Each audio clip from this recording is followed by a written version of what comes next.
আসসালামু আলাইকুম, বিসমিল্লাহির রহমানির রহিম। সুপ্রিয় শিক্ষার্থীবৃন্দ, তোমরা যারা সপ্তম শ্রেণীতে পড়ো, তোমাদের ইসলাম শিক্ষা বই থেকে পাঠ 8 অসদাচরণ নিয়ে আলোচনা করব। এখানে আছে আখলাকুজ জামিয়াত, তাকে বাংলা বলা হয় অসদাচরণ। এমন কিছু আচরণ বা কাজ যা মানুষকে হীন, নীচ ও নিন্দনীয় করে তোলে, সেগুলোকে আখলাকে জামিমা বা নিন্দনীয় আচরণ বলে। নিন্দনীয় আচরণগুলোর মধ্যে হচ্ছে হিংসা, ক্রোধ, লোভ, প্রতারণা, পিতামাতার অবাধ্য হওয়া, ইফটিজিং, ছিনতাই প্রভৃতি।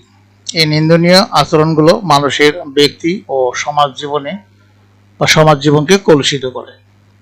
এই চরিত্রের অধিকারীকে মানুষ ঘৃণা করে। ইহকাল ও পরকালে সে ঘৃণিত ও অভিশপ্ত হবে, জাহান্নামের নিম্ন স্তরে পৌঁছে যাবে। তাবারানী। আখলাকে জামিমাহার কুফল এক হলো ঘৃণার পাত্র। হীন বা মন্দ চরিত্রের লোকেরা সমাজের কাছে যেমনিভাবে ঘৃণার পাত্রে পরিণত হয়, তেমনিভাবে পরিবারের কাছেও ঘৃণিত হয়। পরকালেও সে ঘৃণিত ও অভিশপ্ত হবে। এই প্রসঙ্গে মহানবী সাল্লাল্লাহু আলাইহি ওয়াসাল্লাম বলেন যে বান্দা তার কুচরিত্রের কারণে জাহান্নামের নিম্ন স্তরে পৌঁছে যাবে। তাবারানী। জান্নাত থেকে বঞ্চিত। 2 হলো জান্নাত থেকে বঞ্চিত। মন্দ চরিত্রের লোকেরা পরকালে জান্নাত লাভ করতে পারবে না। এই প্রসঙ্গে মহানবী সাল্লাল্লাহু আলাইহি ওয়াসাল্লাম বলেন, বিসমিল্লাহির রহমানির রহিম, লা ইয়াদখুলুল জান্নাতা আল জাওয়াজু ওয়ালাল জাআজারিউ। অর্থাৎ দুশ্চরিত্র, রূঢ় স্বভাবের মানুষ জান্নাতে প্রবেশ করতে পারবে না। আবু দাউদ শরীফ।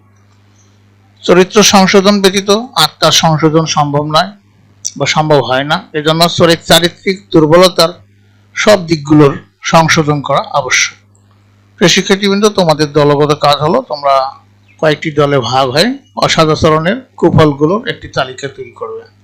পরবর্তী ক্লাসে আমরা পাঠ 9 হিংসা নিয়ে আলোচনা করব। তো তোমাদের সার্বিক মঙ্গল, সুস্বাস্থ্য কামনা করে এবং পরবর্তী ক্লাস দেখার আমন্ত্রণ জানিয়ে আজকে এখানে বিদায় নিচ্ছি। খোদা হাফেজ।